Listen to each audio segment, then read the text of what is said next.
ਯਕੀਨ ਕਰੋ ਕੁਛ ਲੋਕਾਂ ਦੇ ਘਰ ਜਾਈਏ ਨਾ ਤੇ ਫ੍ਰਿਜ ਦਾ ਸਿਰਫ ਇੰਜ ਕਰਕੇ ਦਰਵਾਜ਼ਾ ਖੋਲੀਏ ਤਬੀਅਤ ਖੁਸ਼ ਹੋ ਜਾਂਦੀ ਹੈ, ਭੁੱਖ ਲੱਗ ਜਾਂਦੀ ਇਨਸਾਨ ਨੂੰ।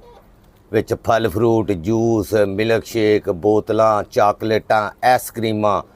ਤੇ ਆਪਣੀ ਫ੍ਰਿਜ ਜਦੋਂ ਵੀ ਖੋਲ੍ਹੀ ਹੈ ਨਾ, ਵੇਖ ਕੇ ਉਂਝ ਹੀ ਭੁੱਖ ਮਰ ਜਾਂਦੀ ਹੈ। ਵਿੱਚ ਪਾਣੀ ਵਾਲੀਆਂ ਬੋਤਲਾਂ, ਬਰਫ਼ ਵਾਲੇ ਕੋਲੇ, ਦਵਾਈਆਂ, ਧਨੀਆ, ਟਮਾਟਰ ਤੇ ਆਈਸਕ੍ਰੀਮਾਂ ਦੇ ਡੱਬੇ ਜੇ ਪਏ ਵੀ ਹੋਣ ਨਾ, ਤੇ ਵਿੱਚ ਕੀ ਹੁੰਦਾ? ਆਟਾ, ਕੱਲ੍ਹ ਦਾ ਸਾਲਣ, ਪਰਸੋਂ ਦਾ ਸਾਲਣ, ਚੌਥ ਦਾ ਸਾਲਣ। ਤੇ ਸਿਹਤ ਸਾਡੀ ਖੇਤ ਸੁਆਹ ਬਣਨੀ।